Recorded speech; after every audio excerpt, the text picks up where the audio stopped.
Hello and welcome to the Goldenrod Podcast, bringing you some of the latest and greatest Pokemon news and a few laughs along the way. I'm Ben, as always I'm joined by fellow Pokemon enthusiast, Conor. This week we're discussing what happened with the recent Pokemon Home announcement, what's being fixed with the latest Pokemon Scarlet and Violet patch, and last week's raids facing technical issues. As always, you can jump to a topic using the timestamps in the description below. Conor, how are we this week? I'm exhausted because I've been running here, there, and everywhere today. I have a mate away on holiday, so I'm looking after her fish, and it's like a 45-minute bus ride to get out there and then sort the fish out and then ride back. And then my neighbor caught me yesterday. She's a little old lady, was like, "My grass is all overgrown," and it was like 4 foot of grass. "Can I borrow your strimmer?" "Yes, okay." "By borrow my strimmer, do you want me to come over and do your garden?" "Yes, please." Oh. And it's like, right, okay. You got a moth in there. I've got a fly. So it's the same one you had last week. It's made its way up here. So do you just look after people's pets? Is this your like side hustle? Well, I mean, I don't earn any money from it. I like pets. I like animals. I won't see an animal go uncared for. Yeah, and people know that nice. and take advantage of me for it. That's okay. Fair enough. It did throw me as well yesterday when you were like, when we were talking about doing the podcast, you're like, "Yeah, I need to pop to London." I'm like, "What do you mean pop to London? Like, London's an hour and a half, 2 hours away." And I was like, "No, that's me. That's me that lives really far away." It's 40 minutes away from me. Oh, that's not too bad. So I had to go get a new washing machine because mine tore itself apart. It just went on a spin cycle, and then I just sat in the other room, and it's going. And I'm like, I love it okay. when they do that. And the foot ripped off itself, and apparently the weight it got dislodged in it, and it starts sparking inside the drum. And I'm like, that's not good. When if you ever opened up either a washing machine or a dryer, like no. there's not a lot to them. There's like a handful of chips, a drill, the circular drum, and then typically there's like a big like slab of concrete to weigh down, and that's about what all it is. And like when I opened one up to like try and diagnose one that it was obviously broke, I was like, "Is there anything I can do?" And this concrete slab had just snapped in two. Yeah. And it's effectively what had happened. It had come loose and was just bouncing around in there. And I was just there going, "Why is the concrete in my washing machine?" And then I went down the rabbit hole of, okay, right, that kind of makes sense because there's hardly any weight to them. If they're spinning that fast, they need something to kind of, stop it jumping around. Yeah, but you can tell when they're on the way out because they just start to, like you say, they move. Yeah. Like you go in, you're like, "That isn't where I left you when you've moved across the room." So I needed to go get this new washing machine, and my stepmom was like, "Oh, your brother's got one." Like he thought his had died, and he got a new one in, and his one's fine. So he's got one and he needs to get rid of it. I'm like, "Well, okay then, I'll get my mate in because I don't drive. My mate will give me a lift up there, and we'll go and get it." And she went, "Yeah, he lives up some flats though, but it's okay because he bought a trolley." I'm like, "All right, fine." Okay. And I'd messaged him and I was like, "Do you want some money for it?" He was like, "Yeah, throw me 40 quid because I spent 90 quid on this trolley and I want to get some of my money back." I'm like, "Okay, fair enough." Got up there, and not only does he live up a block of flats, he lives up a block of flats with no elevator. On top of a set of really steep stairs at the top of a hill. And it's not like at the top of a drive up hill. No. You walk up a hill and then you walk up some steps and then you go up the flats and he's almost on the top floor. And I was like, "All right, so where's this trolley?" He was like, "What are you talking about? You were supposed to bring a trolley." I'm like, "No. Your mom said you had a trolley." He's like, "No, I hired a trolley because it was a pain in the butt to get this up here." "Oh, well, good luck, boys." So me and my mate had to lug this big, heavy washer dryer all the way down these flats and down the stairs and down the hill, and stick it in the back of the car. And we got it home. And it wasn't until I got home that I got out and I went, there's no outflow pipe. And he messaged me and he was like, "Oh, the outflow pipe's sat in my kitchen, by the way." we forgot that. I'm like, right, okay, that's fine. I've got the old washing machine. That's got a fixed one. Okay, I need to go buy an outflow pipe. So I've now got 2 washing machines sat in my kitchen. Neither of them are fixed into the plumbing yet. So that's also to be done today at some point. I love our adult lives. Like, if some younger people are listening to this that just spend the day, I don't know, I go to school, and after I've done school, I get to play video games for for a full-time job, basically. Like, this is what you've got coming to you in 10, 20 years.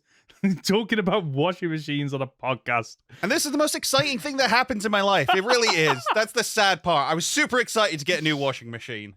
Oh no.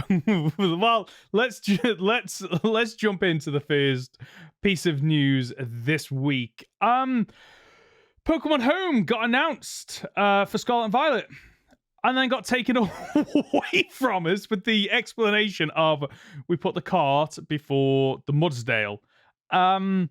Yeah, I can't, like, how does something like this happen? How can you, because there are teams that must communicate and go, right, okay, this piece of software is now ready. We know when the update's going to be. Okay, you can start communicating about it. Like, what's gone wrong here? What I think's actually happened here is that this is a pre-made tweet. So somebody has scheduled this tweet. Yeah, somewhere along the line, the 23rd of May, which was the original statement on here. 23rd, 24th. It was one of the 24th. 24th of May was supposed to be the launch date. That was like the agreed upon. That's what all the marketing team had. And somebody had scheduled a tweet. Closer to the date this tweet has come through, if not the same date the tweet has come through, somebody has frantically written an email gone, no, it's not going to be ready. It's not going to be ready. You need to pull that right now. Roll back.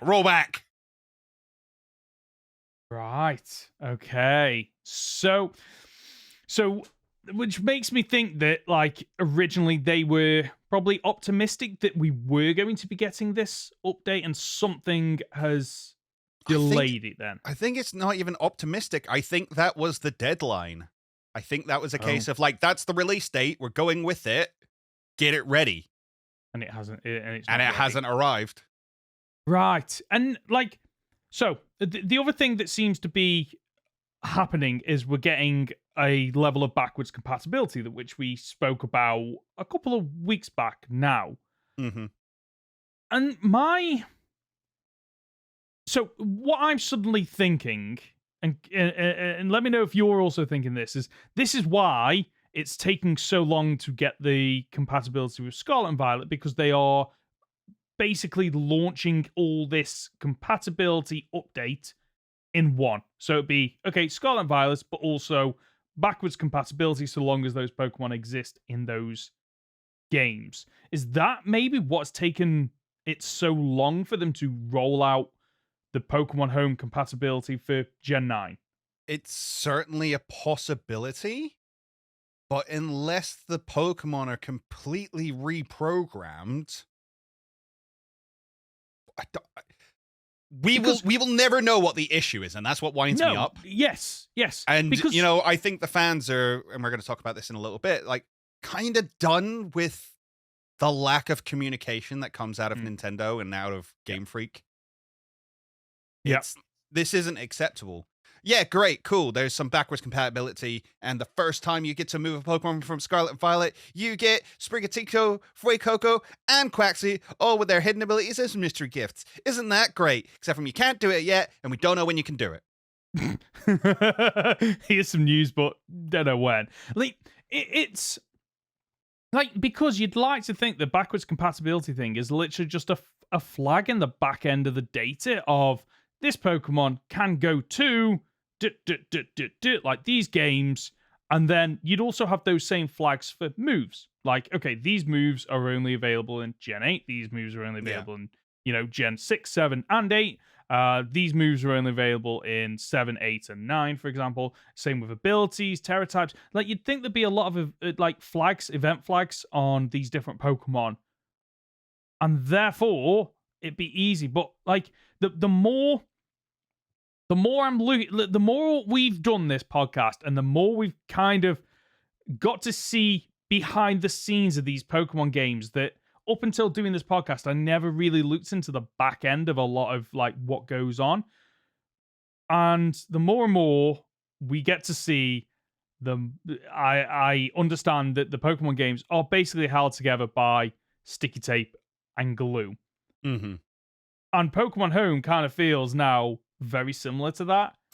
So this is what I want to question. Actually, is this Ilka's fault that they can't design Pokemon Home correctly, or is it that no matter what they do, integrating with Scarlet and Violet, because Scarlet and Violet is so broken, nothing works properly?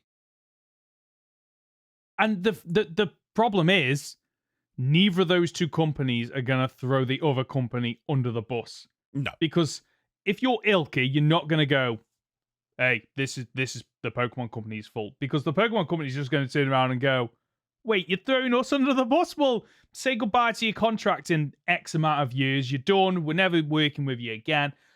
And on the flip side, you don't want to be seen as that the Pokemon company doesn't want to blame other companies, because then in the future, Ilka might go, well, we're not working with you. Or other companies might go, you know what? Like, you're reaching out and you want someone else to do the remake of the Unova region.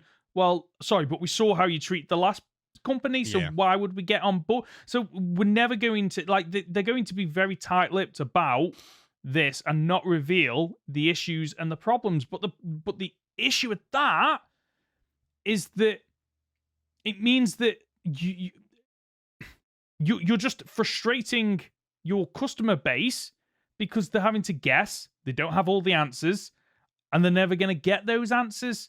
I do agree with your statement that, like, people are starting to get a little bit sick of the lack of communication from Pokemon where the games are concerned. And I get where you're coming from, but there's got to be a PR spin you can put on it. There's got to be more than this. There's got to be more than, we put the Mudsdale before the cart, or the cart before the Mudsdale. Get it? Because Mudsdale's a horse. No. How did that happen? Why is this happening? What is going on? Yeah. Like, you want me to pay for DLC in this game that doesn't work? Yeah. It's going to be really... I can't wait till we get to discuss the DLC sales of this generation compared to last generation. Because, that'll be fascinating, actually. Like, I'm really looking forward to seeing how that works, because I do believe that the reason Scarlet and Violet sold so well out of the gate is because A, it's the first open world Pokemon game, but the marketing of it was everywhere. It was absolutely everywhere, and the trailers did a fantastic job of showing the best bits of the game. So you got caught up in that it. Weren't in the game. Just throwing it out there. Sorry, still burned. you got caught up in it. You got caught up in it, and then you're like, right, okay, I'm gonna get this game because it's like this is Pokemon reinvented, and you didn't get that. And I think the thing that annoys me with this tweet is, like, they still haven't announced the date. It says, like, yet to be announced 3.00 is coming soon. What's coming soon? Like, yeah. Like, when is that? When? It's well and truly not spring anymore. I think we're swiftly moving past early 2023. Mm-hmm. Yeah. So it's just not good enough. I'm sorry. No, it's really not. And and for me, like, the frustrating thing, because I don't pay for Pokemon Home. I have in the past, though. I have, and I paid for Bank, and I bought my Pokemon from the games to Bank, from Bank to Home, and I still move shinies across from Pokemon Go, but I only have so many in a basic box. So there's probably people out there screaming, going, well, you don't even pay for the service, so why are you complaining? But the problem is, if it was a good service, I probably would pay for it. Maybe not as much as they want, though, because it's not worth the value that they've put on it. Like, the free box isn't there because they're kind or generous. The free box is there to basically tempt you to get it and then go, actually, the free box is really limiting. I'm gonna pay for it. And once they've got your Pokemon in there, they've kind of got you if you ever want them back. If they're, because like my Pokemon, I can access the basic box, but I'm pretty sure I can't access anything outside the basic box. So basic box is 30 Pokemon. So I can't go in off the top of my head. The last time I checked, and I might be wrong because it's been so long, but I'm pretty sure I can't go in and retrieve the Pokemon that are not in that basic box, which means that I've got a couple of Pokemon that are now hidden behind a paywall. Here's the thing. Here's why I would have complained, or why I am complaining. Because again, I don't use Pokemon Home either. But if they turn around way back in Red and Blue and said, hey, you can trade across the link cable, which they did, and I didn't have anyone to trade with, so I never used that feature. But if they told me that feature was there, and then it didn't work, I'd be wound up. Yeah. That's exactly what's happened here. They've told us, they've sold you a game and said it will be compatible with this, and it's not. Whether you want to use that feature or not, you have been sold X, and you have not received it. The whole fact is this is a $60 Pokemon game that is no better, really. Let's get down to the nitty-gritty. It's no better, really, than the $30 games we were buying for our Nintendo DS. It's worse. It's worse in a lot of ways. It's less functional in a lot of ways. Yeah. I can flat out admit I had more fun with some of the games on the 3DS era, where I think the 3DS era is where they nailed Pokemon. For me personally, they nailed Pokemon. And I know that some people might go, oh, there's things in the newer games that are better. I'd agree with that. There are some people that might say, you know what, they should have never moved away from sprites. I can agree with that as well, because some of the sprites, like you've mentioned multiple times in Gen 5, like you have made something flat, made up of pixels, look more alive than fully 3D rendered models in the later games. But like I'm ranting now and I've forgotten my original point, but basically I'm not happy about this at all. And the thing that annoys me is that like there might be some people out there that went, oh, compatibility with these games is coming on Pokemon Home. I'm going to upgrade my box, only to then see the tweet and go, oh, right, okay. And like most other companies would have the decency, like when they mess up, to go, sorry, we messed up. Here's something for you, whether or not it's free time in Pokemon Home, whether or not it's, you know, mystery gift items and shiny Pokemon, whatever it might be. Like for me, they've just gone, get wrecked, pay me anyway. Yeah, pretty much. Like, Pokemon Masters is one of those games where I play, and every now and again there's an issue. And you know what? The issues don't bother me, because I'm like, I can play this game whenever I want. I don't care. But then they give you, like, 3,000 gems as an apology. You're like, okay, that's actually a really good apology. You only had, like, 2 hours downtime, and you're giving me all this free stuff? Fantastic. And yet, with the mainline Pokemon games from Pokemon Home, it's like, oh, there's issues. Oopsie! Like, you're a company that exists to make money, and part of that is making your customers happy. And what have they done since the release of Gen 9 to make customers happy? Yeah. They haven't made up for any of the mistakes they've made so far. No, and like, funnily enough, when we were doing the prep for this episode, I looked at the review on IGN, and they gave it a 6. And I was it suddenly hit me that, oh, okay, there are companies out there that are starting to not fall for the hype almost, and being very genuine and open. And are we now starting to see people come around to, you've kind of taken the mick a little bit now with various things, you know, Gen 9, Pokemon Go issues, Pokemon Home issues. Like, are we finally reaching a point where Pokemon is going to start to struggle with certain demographics that just go, I'm kind of done with you? Yeah. I mean, it was kind of building up to Scarlet and Violet. I was obviously wrapped up in the hype, and I did lots of videos about like, oh, it's going to be amazing, and it's going to be great, and this is what we can expect, and da-da-da-da. And in my comments, I had so many people going, don't get excited. Don't get hyped up for Pokemon. They will only let you down. Stop it. And I was like, no, you're so negative. I'm only going off what we've seen. Why would they lie in the trailers? And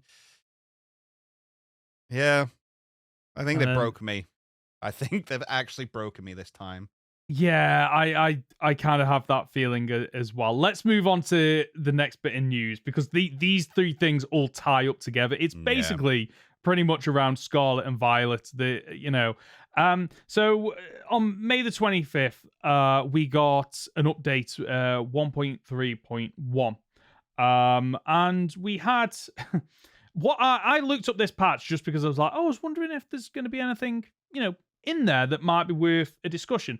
And the article, there's a quote. I'm just going to read it out because it led to more questions. So, this patch will fix an issue of competitions that affected Japanese and Korean qualifiers for their national championships and the Pokemon World Championships, causing players to be unable to see rankings, face against the same opponents repeatedly, and be unable to exit out between battles. This patch comes ahead of repeats of these qualifying competitions on May the 28th. Which just led us down the rabbit hole of, wait, what do you mean a repeat? So apparently what happened was there was in Japan, there was a championship that was held on May the 14th, and issues were discovered. Some of the issues included people basically having to force battle against the same players over and over again.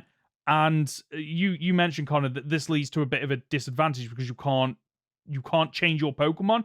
So basically, like if in a tournament format, you might have a bad matchup, but overall in the meta, your team will do fine.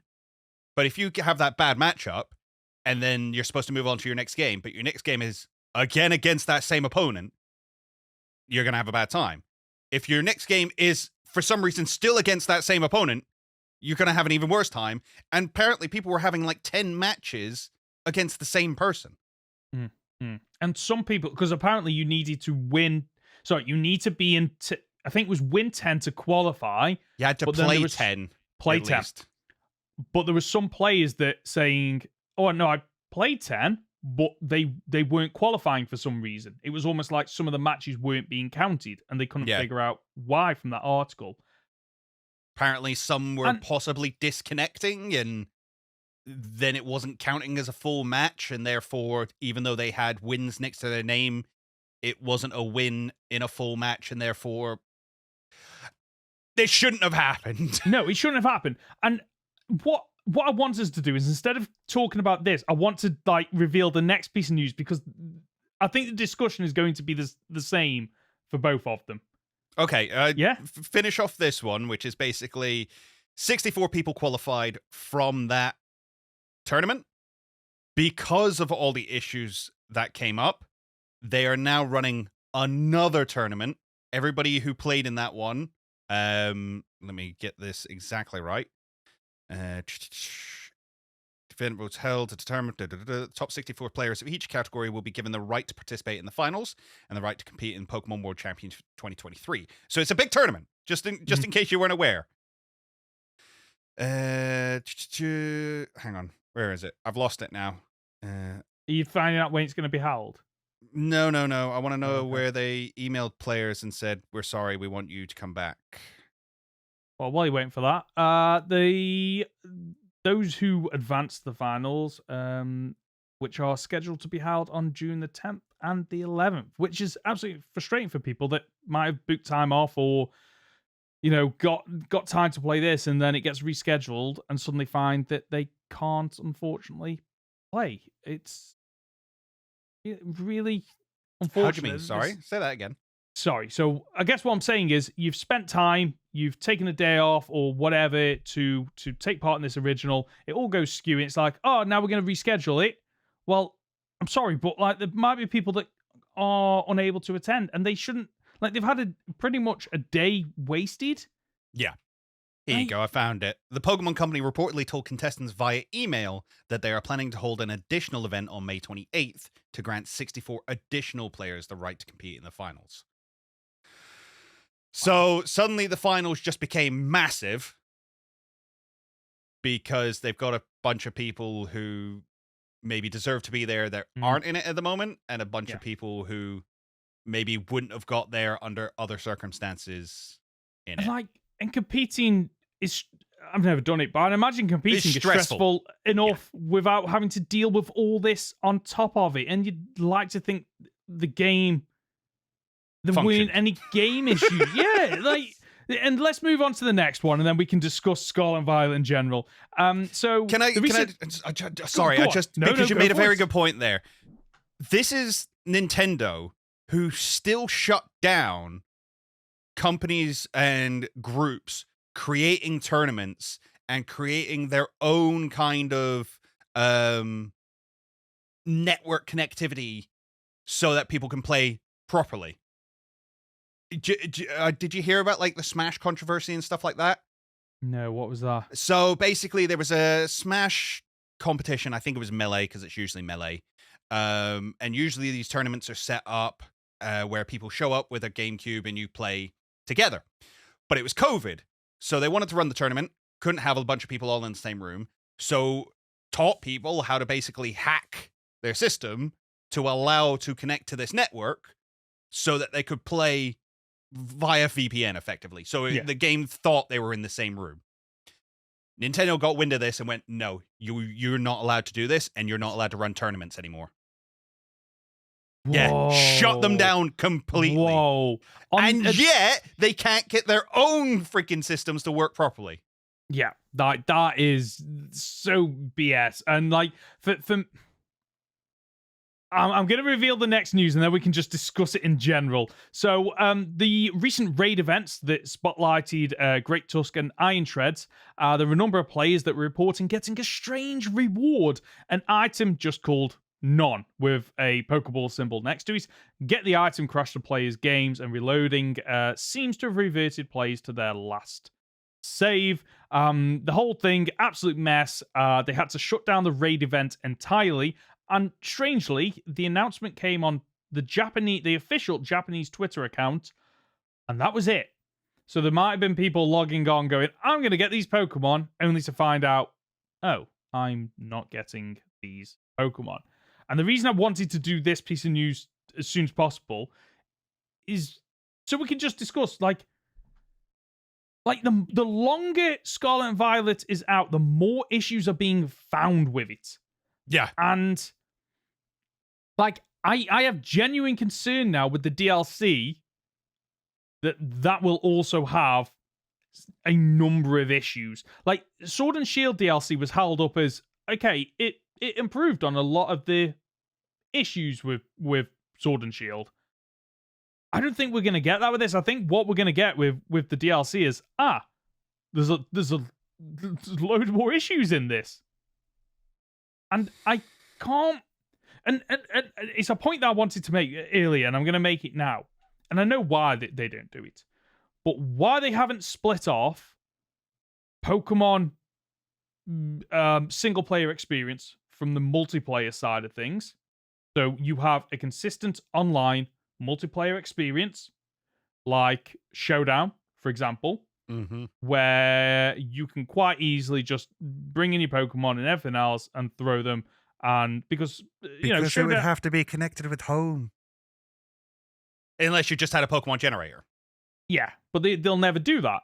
And like, for the skeptic in me is like, the reason why they haven't split out multiplayer from the mainline Pokemon games is because they want people that are invested in the multiplayer aspect and the championships to buy the latest game. To continue buying the latest game. And there is I'm still amazed that Showdown is still a thing, you know. Like, yeah, that's fair. Like, because Showdown is ugly as sin, okay? It is not pretty to look at the majority of the time, but it is the perfect Pokemon battle simulator, whether or not it's against whether or not it's just testing things, building things, or actually just battling other players. And some YouTubers I follow have said that they build teams in Showdown first, and then once they've built that team and they're happy with it, they then go into the mainline games and build, find, catch, spend breed. The actual time to do it. Yes, exactly. And because of all those things, it amazes me that Showdown is still running, especially considering, and the only reason I could think it's still running is because Pokemon at the moment doesn't have doesn't want to get involved in that, because if they shut that down, where you're supposed to drive people, and more will just, more of these kind of battle simulators will just pop up. So why not just have one that you're like, okay, it's over there, we're just going to ignore it. We know that if people want to compete in multiplayer, they have to use our official software, which means buying it.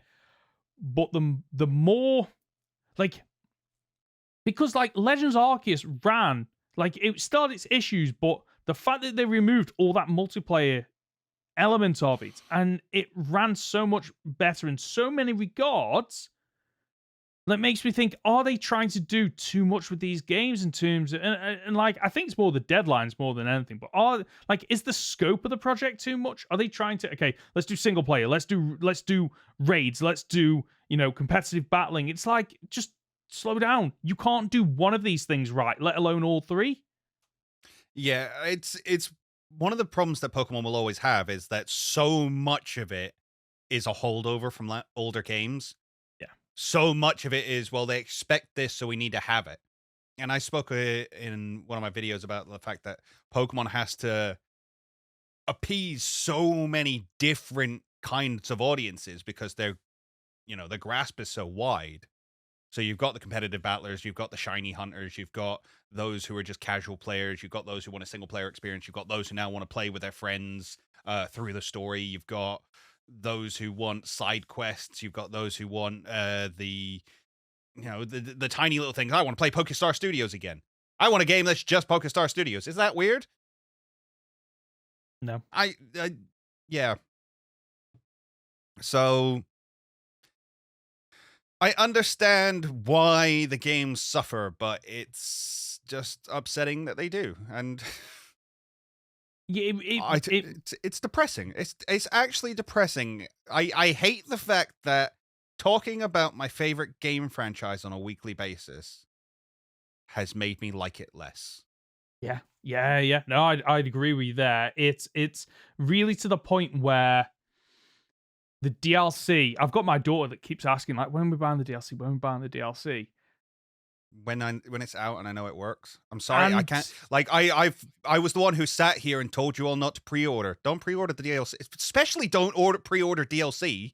Yeah, don't do it. Yeah, and like I pre-ordered the game, and the main reason I pre-ordered the game is because I was doing a series with British, and we wanted to publish videos on day one, and my internet at the time was so rubbish that there was no way I could wait until all the reviews came in and then go, right, I'm going to download it, because by the time I downloaded it, I was going to make a joke about Pokemon Home would probably be released, but let's be honest with you, it wouldn't. So I was like, right, I'm just going to do it. But with the DLC, I am in a very privileged position where, like, I don't need it. I can wait.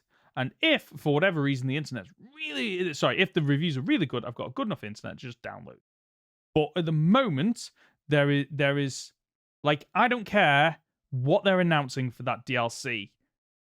I have had such a buggy experience with the mainline game. Why the heck would I risk using my money to pay for something that potentially doesn't work or functions badly, or breaks the game further? Or breaks the game further. And I wouldn't mind if, like, if it was a case of, okay, right, you've bought the DLC, you have a 5-hour window. Like, in those 5 hours playtime, if you decide, you know what, this just isn't good, isn't worth it, you can get a refund. Like, the fact that the majority of digital games now, unfortunately, are so difficult or impossible to get refunds is an absolute travesty. It's an absolute joke. And, like, for me, Scarlet and Violet is one of those games where I regret paying the £50 full price. Yeah, that I did, because it's considering not even like the next week it was worth 40. Yeah, and even that is high. And the reason it's still high is because, well, if you want to play these games, like Nintendo, like, it's the Nintendo tax. Yeah, like you can't play these games on any other console, so they don't need to compete. They don't need to, like, lower the prices, because they know, well, if you want to play it, you're gonna have to pay it at some point. So it's getting even worse now. So theoretically, you could play this on another console. You could buy the game, strip the game, make a ROM of it, and then put it on like the Steam Deck or something and run it a lot better. It won't perform much better. It'll run at 30 FPS locked, which is great. It might even run at 60 FPS with a mod. Cool. Everything will still jutter in the background because that's just the way the game's designed, unfortunately. Mm. But I don't know if you heard about this, but Nintendo shut down Lockpick, which was the tool used to make ROMs. Really? A perfectly legal thing to do. You're allowed to make ROMs of your own games and play them on other devices. But Nintendo went, nope, and shut them down. It absolutely blows my mind, that does, because like there was a YouTuber who and so they did Breath of the Wild content. Is this Point Crow? Point Crow, and he modded the hell out of, like, to the point where like they managed to get multiplayer in Breath of the Wild. Like, fair play. If you are able to do that as a company, I wouldn't shut you down. I'd be contacting them to go, like, can you like teach us some things? Can we find out a little bit more about how you did this? Not necessarily because we want to do this, but because you've got some in-depth knowledge about the game that potentially we didn't have. To the point where, like, it wasn't just like it was people in the same game interacting with one another. Yeah. And then what happened was that their channel got 2 strikes, and it was which are the strikes? What type? So you get you can either have a claim. You can either have a claim, which is a case of I own this, I'm taking all the money for it. Or you can have a strike, which is I own this, take it down, and if you would do this again, your channel's gone. Yeah. So they got 2 strikes in quick succession on 2 of their videos and had to take it down. And he just flat out just went, I'm taking down all the Zelda videos and I'm not doing any more of that because, like, I cannot risk my channel just going. And the reason which is ridiculous considering that Point Crow is fairly close to Small Ant, who is another Twitch streamer and Nintendo content creator, really, who had been doing multiplayer Mario Odyssey for years. Yeah. Which is basically the same principle, but no. Tears of the Kingdom is coming out. We don't want this to be the news cycle going around Zelda. Get it down. And that's what it came down to. Well, and like the reason I'm bringing this up is because like of the rules that are inside the contract when you buy a game, when you play, like you obviously agree to the terms and conditions. And he did flat in, like, he was very he was open in his response, going, yes, it does say that you cannot mod these games. And he was wrong on that. It also says that you can't live stream the games. Yeah, because the rules for content creators have been shifted over the years. Yeah. And they are slightly different now because we had to do the whole, like, Nintendo content creator team thing. I can't remember what it was actually called. The Nintendo partner program, Nintendo partnership program, which was a nightmare from everybody I've heard who was in it, because they just like, hey, can I put this video out? Yeah, we'll look over it and get back to you in like 2 weeks. It's like, no, the video needs to go out. What are you talking about? So apparently it was just a nightmare, and Nintendo have taken so long to adapt to the world we live in, is what it feels like. That was going to be my point. It's like, and they forget it's free advertising. Yeah, well, that's it. Like, I don't get the mentality of, if people stream these games, they're not going to want to play these games. It's not a movie. They're not streaming a movie. Yeah. Like, there is an experience that you can never get by watching a streamer. You can watch it. You can go, they're bringing entertainment or value, or they bring something to that. But you will like, if you just watch a video, you'll never get to experience playing it. And if your game is that good, people will watch that stream and go, oh, this looks really fun. I'm going to go out and buy it myself. And Sony and Microsoft have been absolutely they have made mistakes in the past, but they've been really good in terms of the streaming thing that's going on that everyone seems to love. Let's integrate that into our consoles. So now, like, I streamed from the PlayStation. Like it was so easy just to connect it to YouTube and just go, "Oh, I'm live. I'm streaming." Like, and yet, like, and backwards compatibility, all these quality of life improvements to go, yeah, you like our games, you like playing our games on our consoles, we're going to help you in whatever way we can to just give you the best gaming experience. Whereas Nintendo, what we typically have is, okay, we're going to give you a really good game right now, but 10 years time, like, you probably won't be able to get it anymore unless you can track it down physically for a lot of money. And it just blows my mind that, like, Nintendo, which is supposed to be advertised as, like, it out of the three consoles, it's the one that's most child friendly, I feel like. It's certainly got that image. Yes. And yet, user interface wise and the ability to just make it fun and open, it's the worst of the three consoles. And I still can't understand why Nintendo and the Switch is so backwards looking in so many of its decisions and policies and how it does things. And this is like Scarlet and Violet is another example of, like, you've got this flagship game series for this console, and it's supposed to be a AAA, experience, and we're not getting that. And at what point does somebody step in and go, yeah, these games, like, you are ruining the image and the reputation of Nintendo up at the top, sort it out. Well, the problem is that Nintendo's a Japanese company. And I don't know if you heard about this, but a Japanese YouTuber, I'll just read the headline to you. Okay. Japanese YouTuber might be the first in the world arrested for posting gameplay clips. No. Really? Their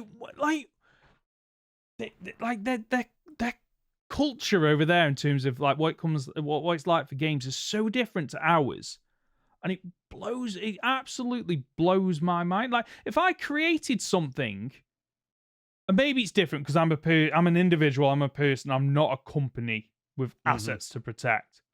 But, like, if I created something and then somebody else was like, I'm going to make a video of this, I'm going to take elements of this and I'm going to use it. I'm going to, like, publish it. I'm going to talk about it. I'm going to do essays on it. I'm going to, react to it. I'd be over the moon. Like, I think there's levels. Yeah. So as somebody who is not the biggest fan of, I have to be careful what I say here because I don't want to trigger too many people, lazy reaction content. Mm-hmm. I don't want to sit there and watch somebody watch something else. I don't think you provided anything to that. Yeah. I think for me, a reaction video should be closer to a commentary track than anything else. Yeah. So I think that people should be able to, play games and stuff like that online, but I think they need to add something to it. I think especially if you're going to play a game like, I don't know, The Last of Us comes to mind, a very story-driven game, and you don't say anything through it, you don't give your thoughts on it, you just play the game, and people can just sit there and watch the story. I don't think that's okay. However, that being said, there's plenty of footage online of Pokemon Scarlet and Violet that is just like the main gyms and stuff that I'm really glad is out there because it means I can steal it and use it in my video. Yeah, I get that. Yeah, no, I get it. So it's one of those where it's like, I kind of need it as a resource, but I think what I'm doing is okay with it, but what they're doing might not be. Is I'm not saying any of it makes sense, okay? I'm just saying it's how I feel, and the internet's a weird, wobbly place. Yeah, I would love to have the technical know-how to, get Scarlet and Violet, break it apart, and really dissect the code that sits behind it. Yeah. Just to see how much of a mess it is. because from all intents and purposes, and we knew this from when the game was released, like there are many issues and bugs in the game, and they seem to be getting worse and worse as things go on. And I don't know if that's a case of either, okay, the base game was that broken that whenever we're adding stuff to it, it will lead to more issues and we're just constantly firefighting, or it's a case of the company just hasn't got the know-how and they are trying to throw things together that just they haven't got the skills to do. Skills or the time. It's I think it's a combination of both. It's one of the two, if not both, and either way, it's a solvable problem. Yeah, like just break away from the cycle. Like break away from the cycle, because there is enough. Like I to this day I still don't like. I get why the cycle exists, but I think like there is enough Pokemon out there that you could go, okay, 3-year cycle? No, it's 5-year cycle now. There is enough Pokemon out there for you to go, okay, right, well, the anime, well, we're just going to do loads of little side adventures. Oh, and the thing is, you're talking 5-year cycle. You've still got DLC in there. Yeah. You've still got spin-off games in there. Yep. What do you need a mainline game every 3 years for? That's the thing. You like if we're already at a point where we can introduce 10 new Pokemon in Legends Arceus and be fine with it, let's just do that. Yeah, good point. Actually, yeah, that's a really good point. And Legends Arceus for me, it was like it wasn't like for me the exciting part of a new Pokemon game isn't there's a load of new Pokemon here, because Legends Arceus proved that. Because I'd already caught all those Pokemon a dozen times over, except for the ones that got added. And they were only variants. Yeah, and it wasn't even like, okay, like the main story is your typical, you're doing the 8 gyms and stuff. No, it wasn't any of that either. Like, we got a fresh experience, and it's hands down probably one of the, it's probably in my top 5, maybe top 3 experiences. And I know it wasn't for everyone, but the fact that they took such a risk and were willing to do that. But the problem is that I think, as always, they're going to take all the wrong lessons away from the Switch era. And I just can't help but wonder why the series has gotten worse on the Switch rather than better. Like the Let's Go games, say what you want about them. They're a rehash. The catching mechanics are rubbish. But they are phenomenal at what they do. And they are actually, as execution goes, it's flawless.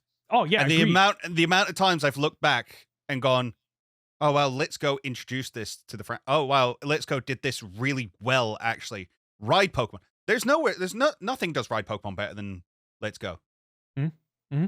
It just doesn't. No, and like. It's just one of those companies I would love to be a fly on the wall. I'd love to know what they're discussing, what the issues are. Like I would love to know the employee turnover as well for the Pokemon company, Game Freak. Supposedly not high, from what I understand. Like people enjoy working at Game Freak, right? Because they don't get crunched or anything. As far as game companies go, they look after their own very well, right? But, which is like which is good, but isn't it a shame? Because a little bit of crunch would have gone a long way. Yeah, don't crunch employees. It's a really bad thing, and we don't support it. But you can maybe see why Game Freak aren't achieving levels. Yeah, like when you read about companies that have crunch, like the one that comes to mind is it Rocksteady that do GTA and Red Dead Redemption? Like Rockstar, sorry. Rocksteady's another one, but I can't think who they do. But Rockstar, I don't know. I'm just thinking of Bebop and Rocksteady from like Teenage Mutant Ninja Turtles, which, funnily enough, would look like really interesting Paradox Pokemon. Yes, they would. But like the fact that they, whenever there's new GTA coming out or Red Dead Redemption, and they go, there's always news articles about the crunch is terrible, and yet the game that comes out is phenomenal. and it earns them a shed load of money, which makes me think you probably shouldn't have crunched people. And like, there might be some people that actually enjoy the crunches of, well, I'm getting paid extra for that. I'm getting paid overtime. It's great. But yeah, I know. I'm trying to be optimistic here. Yeah. But like, there will be some people that go, wait, I've got a family to get home to. Wait, I've got to work in the office till 10 o'clock. Oh, okay, right. Like, I guess my point is that crunch ultimately seems to come down to a resource management. I don't want to say issue, but it's like, it is about resource management, whether or not it's people, time, assets, whatever it might be. Like, Game Freak need to get a handle on their resources, both in terms of staff, in terms of what they're planning, what they're doing. And it just feels to me like Pokemon has become this massive behemoth that before doing YouTube content, I wasn't aware of. And it's becoming it's like it's slowly starting to become too unruly, and it's starting to collapse in on itself. Yeah, I can see that. And yet people still buy the games, which is the thing that infuriates me the most. And I realize I'm a hypocrite for saying that, because I bought the games, because I'm one of them. But I am putting my foot down with the DLC. I would literally need to see articles coming out going, DLC is a 9 out of 10. And maybe while it doesn't address any of the issues in the base game, it is strong enough as a standalone piece of DLC that you can ignore the mainline game and enjoy it. And it doesn't break the game further. It doesn't break the game further. Nobody's having like game-breaking crashes on day one of launch. Yeah. Because here's the thing, like I would have been in a position where I was like, no, I must get the DLC, I must get it day one, and I must unlock all its secrets so that I can make videos about it. Yeah. But I've taken a couple of months off of content creation now. That's why we don't do the plugs at the end of the episodes anymore, because I've just not been making anything. And I know I've had to reflect and understand why I burnt out and things like that. And I know exactly what it was. It was we had the DLC trailer come out. Me and Lewis spent 3 straight days like working nonstop to get a video out, which is like 3 times faster than our usual turnaround time, if not more. We got it out and it didn't perform. And I'm like, I don't want to do this anymore. I don't want to be trying to rush. I don't want to be trying to keep up with things. I don't want to be trying to be part of the news cycle, because I just can't do it as fast as other people. And then I realized I don't have to. Yeah, no. Pokemon is a 25 plus, nearly 30-year-old franchise. There's lots of stuff in there for me to explore, and there's new people finding Pokemon every day. I can be an introduction to them. I can be a deep dive to those who've been with the franchise forever. And I think when I come back, which is going to happen hopefully sooner rather than later, I'm going to take the next couple of weeks and work on some projects. My goal is not to be like, this is what's happening in the game right now. This is searchable. It's going to be, no, this is just evergreen content. Here's stuff about legendaries that's just fun. Here's stuff that you can find 5 years down the line, and it'll be just as interesting as you as the day I uploaded it. Mm-hmm. And that will allow me to go, no, I don't need the DLC. I don't need it right away. I'll wait. Yeah. Yep. I completely agree with you. Like it's I just want to know how we got here. That's the thing. I just want to know. I just want somebody to like do a video essay of like, oh yeah, I managed to interview people, and this is what happened, and all we get is conflicting information, and a lot of the time rumors, hearsay, and just people discussing things. Shall we move on to Pokemon Ultimate Journeys? Let's do it. Let's do it. Let's do it. So it's that time again. We watched the final 2 episodes. Episode 41, Heroes Unite, and episode 42, This Could Be the Start of Something Big. Let's start with episode 41. Do you think this was character assassination? That's exactly what I think. Those are the exact words I was going to come out with as well. I was like, do you think this is a character assassination for Go? Yes, that's exactly what I think this is. Like, it's awful. They treat him so bad. They do. Like, honestly, I was really excited for these last 2 episodes, because it's like Ash has been over here doing his own thing. Go's been over here doing his own thing. We're going to get them coming together, and they're just going to talk about their love of Pokemon, their journeys, what they've loved doing together, but ultimately they have grown as individuals, and that means that they want to go on separate journeys, but they will always remain friends. Mm-hmm. That's what I thought we were getting. No. That's what it builds to, but Yeah. it's not allowed to start there for some reason because we need some BS conflict in here to drag this out. Yeah, so just for context, everyone, Ash kind of realizes, I'm going to go on this journey on my own. Go kind of realizes, yeah, I think I am going to go on my own journey without Ash, but I'm not going to tell Ash just yet. There's a moment where he could go, Ash, I'm going on my own journey, and he doesn't say it. So Ash comes out and goes, oh, I'm going on my own journey. Go flips out. Has a hissy fit over nothing. Like says so. I can't remember exactly what he says, but I was like, I guess we're not friends after all. That was it. And I was like, I thought you loved me. And I just it blew my mind that was his reaction. I was like, wait, go. You've been through so much. Like you are obviously friends, if not best friends at this point. Mm-hmm.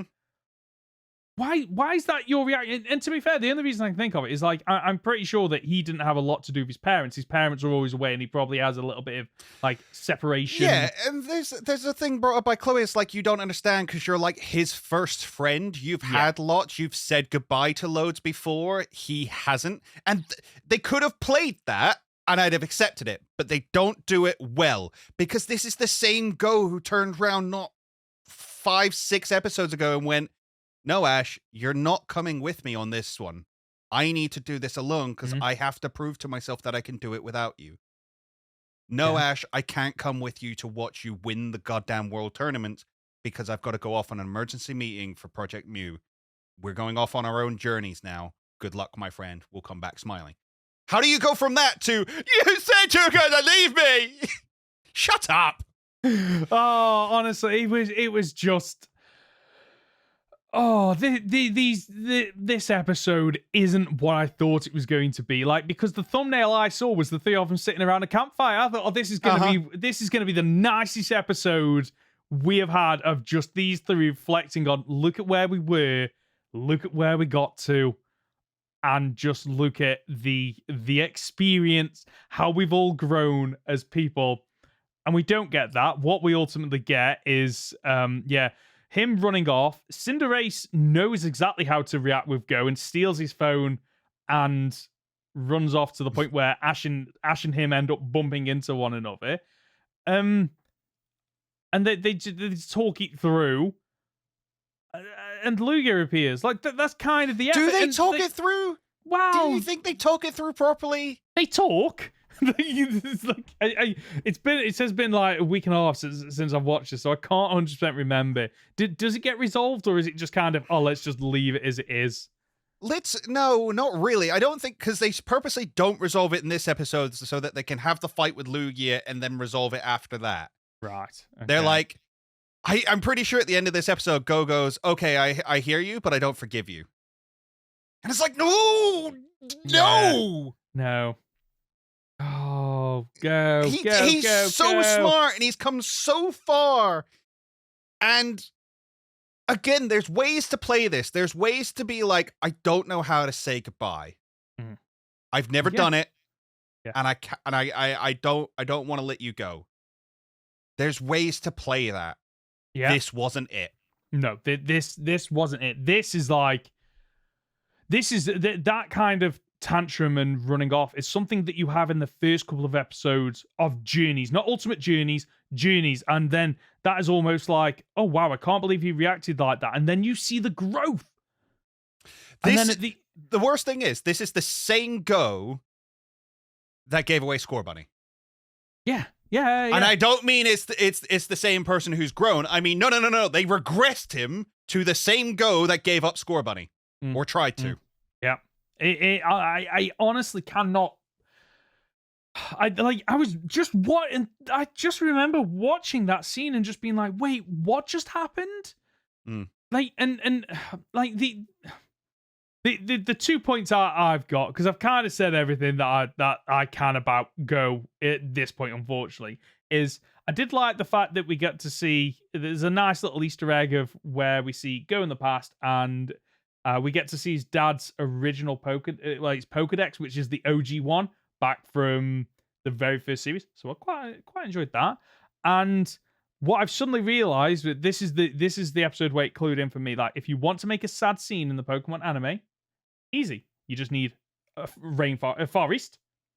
You need rain, split the party, and sad music. And that's how you get a sad scene in Pokemon. I now that I've seen it here, I'm like, oh, that's happened several times throughout the series. We had it in when they were doing the rocket thing with Sophocles and Togedemaru.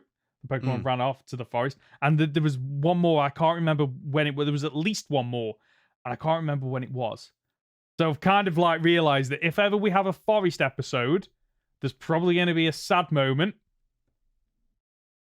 And we'll get and the it's going to be raining. Rain. Yeah, we'll get that. This isn't the episode where like Abra's teleporting around, is it? Yes, that's the one. That's the one. Yeah, because there's like we get flashbacks to Go as a kid, and he's got this Abra that played with him because he's like, "You're lonely. I'm gonna teleport around, and you can chase me, even though I'm also asleep." Okay, get it. Go's Sure. a lonely kid. I know Go's a lonely kid, but he's. It's made out like Ash is his only friend, as if we didn't just spend an entire season with him and Horace. As if we didn't just spend the last 4 episodes with him and Gary becoming friends. Or the last 3 seasons of like him developing the relationship with Chloe. Yeah. Like, who gets completely sidelined in this whole arc, in this whole like 2-episode thing. And she's supposed to be moving on to becoming a research fellow in the next episode. It's like, oh, I'm taking on your boys' position, except from I still have school because nobody understands how school works in the Pokemon universe. It's fine. But like she just she is left in the position of just going, oh, Ash, you don't understand Go. Wait, what? Okay. Sure. Ash, the guy who is so emotionally intelligent that he can bond with Pokemon that nobody else can, doesn't understand Go. It's conflict for the sake of conflict, and that's why it winds me up. Yeah, no, completely agree. Yeah, so at the end of the episode, Lugia appears, which turns into a raid battle at the start of the next episode. I almost got wound up with this because I remember way back when we first started watching this, they have the raid battle with Lugia, or they have the battle with Lugia, and I'm like, Ash is the only person who asked to fight. The rest of them just threw out their Pokemon and started attacking. So they all just throw out their Pokemon. I'm like, oh, you're not going to... No, they did ask. It's fine. Yeah. They do say, Lugia, let's have a raid battle. So it's fine. And during the battle, we get a couple of like highlights of the battle. Some of the animations are all right. Yeah, there's no background work. No. At one point, Go says launch Pikachu in the air, which is basically kick its bum up to propel him upwards, which is right. Okay. And then it effectively does Volt Tackle in the air, except from its Quick Attack and Thunderbolt. Yeah. Yeah. They merge their attacks to hit Lugia, and at one point, Go throws a Pokeball, and I actually thought this son of a gun is going to catch it. I honestly thought he gets a Lugia, and like he goes off and explores the world on Lugia. It doesn't. Lugia destroys a cliff, and then Lugia actually saves them. So it's like a nice little battle, but like I'm not quite sure what it contributes to. They just like Lugia is supposed to bookend their friendship, is what it's supposed to be, because that's why they became friends, is because they both rode on Lugia, and now Lugia is back to end their friendship, but not end it in the way that Go thought it was ending, and their current journey. Okay, right, that makes sense. In the sky, they meet Ho-Oh, which I quite enjoyed that, because that is almost like bookending Ash's journey. Yeah, it's like not only are we ending Go and Ash together, we're ending Ash entirely. It's actually quite sweet. Yeah.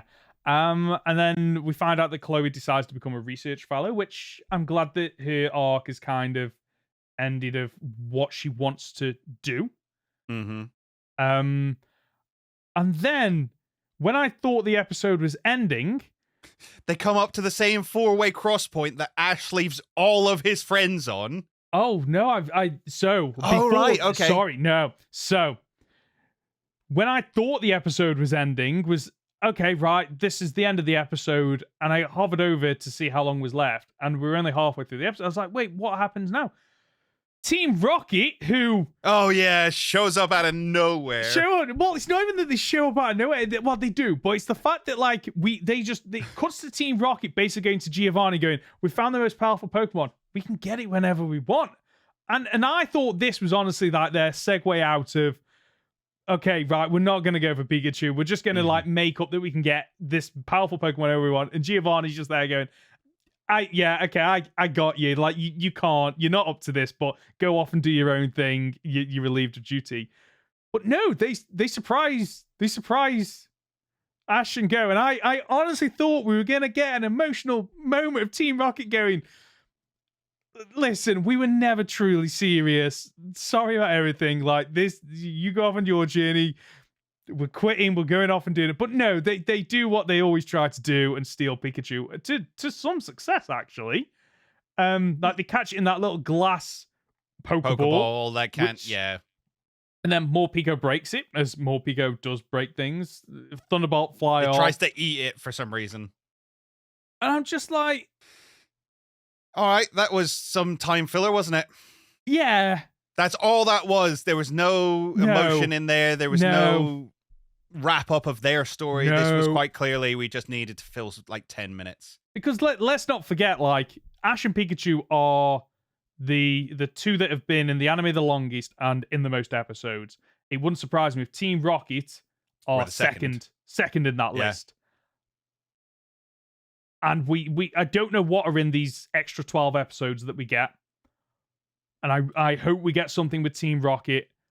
I've got a feeling this might be the last we see of Team Rocket. And I think they do get a full episode to themselves to send off. Oh, thank you. Okay, right. Okay. I from what I've read, that is well and truly they get a send off. Okay. Whew. Right. I'll park the bus with Team Rocket there then, because I was disappointed. But like, if something else happens, then great. And then we get like you say, the crossroads. So what was the point you were making about the crossroads? So the crossroads is where at the end of the first series, Ash, Brock, and Misty all left on that crossroads. It was a really beautiful moment and like really tear jerking. And they come up to it and I'm like, all right, this is it. This is where they say goodbye. And Ash is like, all right, I'm going straight ahead. And Go then goes, yeah, me too. Yeah. What? What? Why are we here? Why is this happening? This is nothing. Nothing happened. Yeah, nothing happened. No, I agree. And you get to another like fork in the road where there's only two ways to go. And Ash is like, if I say where I'm going, he's just going to say he's going my way too. Yeah. All right. At the same time, Go, which way are you going? And they point in opposite directions. And it's like, okay, now we say goodbye then. Yeah. We say goodbye. All right, we're saying goodbye. They say goodbye. They go their separate ways. Go gets all upset. And then Ash is just like 6 inches above him, like, hi. We'll always be friends. Stop being an idiot. Get over yourself. Like, I just like the fact that these two, this is the send off for these two, and this is how it goes. Is it just gets dragged on and it's unnecessary. It's laughably and it's got bad. no emotion. No, it's got no emotion to it. It really hasn't. I'm never a fan of montage episodes, but this kind of feels like if you gave us 2 episodes of not even nothing, but like the characters devolved. Like, just have them around a campfire, montages, like showing the past, the adventure they went on, and then all of them coming to the realization of like, oh wow, like we had an amazing journey together, and now we're going to go off on separate journeys. But that doesn't mean we're not friends anymore. Like, we will see each other again. Like, that is how you do this send-off. You don't... Like, they just... Like you say, like, the character assassination of Go, but also just, like, the wrap-up of these stories was so just... ham-fisted. Weird. Yeah. Like, and I don't know what more I can say, to be quite honest with you. I would love to do a review of the anime, because there have been some really high highs, some absolutely terrible lows. There's been baffling decisions. It's the like, And like, I would love to go back and watch the original anime now, because I've got a feeling that like I think of that through, nostalgic it's not lenses. Good. And like, I'd imagine a lot of the issues that I've pointed out in Journeys over the 3 series, I would have the same issues with the original Pokemon anime now. Yes, but okay, here's the problem, is that I think they're very different products. So the original Pokemon anime was straight up just it was an advertising campaign. Oh, yeah. Yeah. Right? It was designed to be like, get kids into Pokemon, show them what Pokemon are about. And yeah, we have lots of nostalgia for it. We thought Charizard was cool, and it had really nice character moments in it, and I think we can think back to a lot of them. But it had a lot of dumb moments as well. Yeah. And lots and lots of filler episodes. But, it wasn't trying to wrap up a 25-year-long story. That's the difference, is you weren't trying... Yeah, I don't know. There's... Maybe I'm looking at it through nostalgia, but I distinctly remember the colors and things making me feel more emotions at the time than this series has. And I'm not somebody who's like, I'm older now, so I don't get emotional. No, I get more emotional now. I cry at so much stuff. It's kind of ridiculous. It is.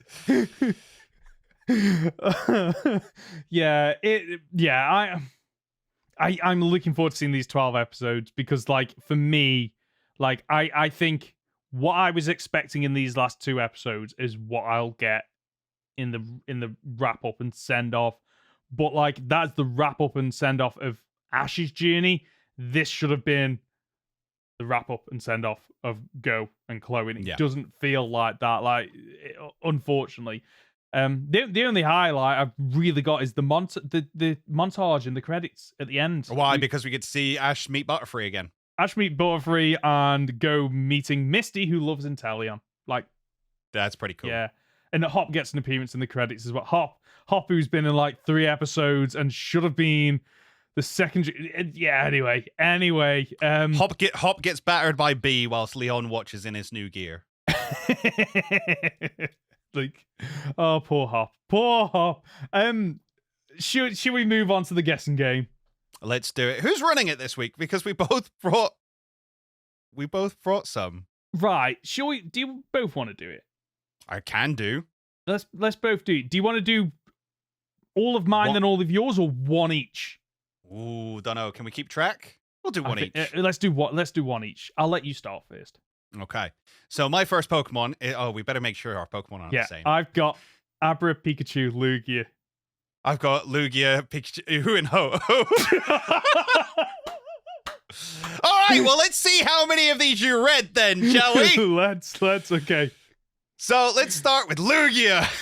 I'm pretty sure only has like 3 Pokedex entries across all of them. Okay. It is said to be the guardian of the seas. It is rumored to have been seen on the night of a storm. It is said that it is... So, second entry. It is said that it quietly spends its time deep at the bottom of the sea because its powers are too strong. And the third one. It is said that when its song is heard, a terrifying storm will shortly form above the ocean. Oh, number 3? Yeah, and it's number 3. Go on. How many of those did you have written down in yours? Okay, right. I'm going to go from my Lugia one. You ready? Right. So, number 1. It spends most of its time in the air or the oceans, as using its wings on land will cause terrible destruction. Number 2. Lugia's wings pack devastating power. A light fluttering of its wings can blow apart regular houses. As a result, this Pokemon chooses to live out of sight deep under the sea. Third and final entry. It sleeps in a deep sea trench. If it flaps its wings, it's said to cause a 40-day storm. Yeah, it's the first one. It's the first one. Well done. It's quite good that we didn't end up with the same ones. No, that's pretty good. It's just a shame that we read through them all. It isn't. Okay, right. One all. Let's do Pikachu next. Yeah. To be fair, I didn't read through all the Pikachu ones. Okay, neither because there's so many. There's so many. So I literally went, that looks weird. Okay. Yeah. Okay. Go on then. No, you go No, first. you do Pikachu. You do want me Pikachu. I go? went first Okay. last time. Yeah. Okay. Entry number 1. It occasionally uses an electric shock to recharge a fallow Pikachu that is in a weakened state. Entry number 2. A pair may be seen rubbing their cheek pouches together in an effort to share stored electricity. And the third and final entry. A plan was recently announced to gather many Pikachu and make an electric power plant. That's hilarious. Okay, so I'll be real with you. The first one's one that I wrote down as well. Okay. So it's 2 or 3. I'm gonna go with number 2. You're correct. That one is actually Pachirisu. Oh wow, fair play. That's clever. Thank you. Okay, so my Pikachu one, it occasionally uses an electric shock to recharge a fellow Pikachu that is in a weakened state. I think that's true. Okay. Number 2. If Pikachu does not discharge its stored electricity frequently, it can fall ill.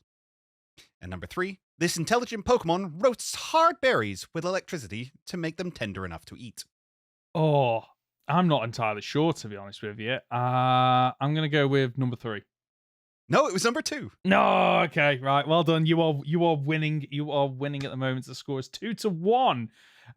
You're going first on the Ho-Oh one, right? Third and final Pokemon is Ho-Oh. Okay. So first entry. Ho-Oh's feathers glow in 7 colors depending on the angle at which they are struck by light. These feathers are said to bring happiness to the bearers. This Pokemon is said to live at the foot of a rainbow. Dex entry number 2. That was all one? That was all one. Whoa. Its feathers glow in 7 colors depending on the angle at which they are struck by light. Legends say that anyone who witnesses Ho-Oh shall have their deepest desires fulfilled. And Dex entry number 3. A legend says that its body glows in 7 colors. A rainbow is said to form behind it when it flies. Oh, I kind of think you've put number 1 in there is a... Look at all this information. It's obviously true because it's in one of the... I'm going to go number 1. It was number 2, Oh, unfortunately. number 2. Okay, well done. So you have officially won, but can you guess? Can you guess which one is the fake one for Abra? Entry number 1. It can read others' minds and will teleport away when danger approaches. You must clear your mind if you want to catch it. Entry number 2. This Pokemon uses its psychic powers while it sleeps. The contents of Abra's dreams affect the powers that the Pokemon wields. Ooh, I like that. And the final entry. It makes up for its frail body with a dangerously high level of psychic prowess. Okay, so... I like the second one a lot, but I've never heard anything about it. And I feel like I would have done. So I'm going to go with the second one. It was the third one, I'm afraid. It was the third one. Well done. It was the third one. Well done. I was like, it might be the third one, but that could also be like a red Dex entry. Well done. Well, so it was 2-1, right? 2-1. You got 2, I got 1. So well done, Conor. Shall we move on to comments and questions? Let's do it. So, because we've not got a huge amount of time, we're just going to do the one and we'll roll over the other question to last week. It's next week. So now that we're reaching the end of the series and all the story arcs are concluded for the most part, which of all the Pokemon companion characters do you believe had the weakest story arc? And that comes courtesy of Tony. Oh, the weakest story arc. Dragonite. Because it didn't really have one. Yeah. Okay. I mean, what arc did it have? Or Dracovish? Actually, Dracovish really didn't have an arc. It just kind of got glowy at the end. Yeah, but you are right. Neither of them had a defined arc. But Dracovish, I can forgive a little bit because it was there as the obvious comic relief. Yeah, I can see you. Whereas Dragonite, what did it fill in either the story or Ash's team? And unfortunately, Dragonite is... And it's strange because Dragonite was the first Mon he caught. Yeah, and then they did nothing with its character ever. No. Like, it went up against Iris's Dragonite. But that was about it. And like, for me, the character arc should have been like, this Pokemon isn't the fiercest, it's not the strongest. but it has a kind heart, and there is value in that. Mm. Like that's what it should have been for me. But like fair play, Conor. Like when I was reading that out, I was like, "Ooh, Ash, go. Who am I thinking of?" And sorry, I did think that because I was like Pokemon companion, so I was thinking companion Pokemon. Yeah. I was thinking, no, you are right. I've misread it. But yeah, no, I completely agree. Dragonite, unfortunately, is the one that got really signed like Pikachu probably wasn't up there. Like, Lucario Surfetched. They tried to do the thing with Pikachu. They tried to make Pikachu jealous of Riolu, and I did not like that. No, but Pikachu... I don't think it was weak. I just didn't like it. Yeah, but like with Pikachu as well, it's been there for that long that like I would rather see character arcs for the other 5 Pokemon than Pikachu. Yeah. Because if it was just like, oh, it's Pikachu again, like how many more stories can you tell with this? And for me, the character arc of Pikachu is like, it's more about the bond of like the bond between him and Ash. Like he has all these bonds with all these other Pokemon, but none of them are as strong or ever will be as strong as his bond with the first Pokemon he ever got. But like, yeah, you're right. Like Dragonite, unfortunately, Gengar had a lot of fun. Surfetched had a lot of fun. Yes. Lucario obviously was like the main character. Agreed. There's Pikachu, obviously. Dracovish, as you say, I don't think it had an arc, but it filled its role well. Whereas I don't think Dragonite even filled its role well. Well, Dragonite. Its role wasn't really defined, I don't think, fortunately. No. If you want to know about like people companions, it's Chloe. It was always going to be Chloe. Yeah, and that's just because she didn't get a lot of time. Introduced really late, and there was a lot of, what's she going to do? Which, like, just and I don't think the path she went on really led her to where she got to. No, I think at the end it is very much just like, oh yeah, we need to tie up this loose end. Like, what does Chloe want to do? And it's like, oh, okay, so she ended up doing, I think, what a lot of people thought she was going to do anyway. Yeah.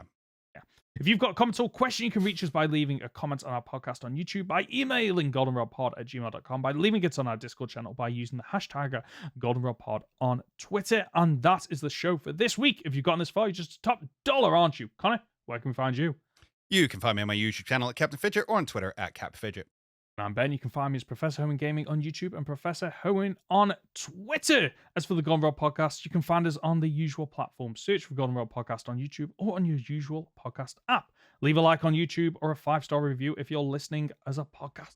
We'll be back next Friday for another week of Pokemon podcast content. See ya!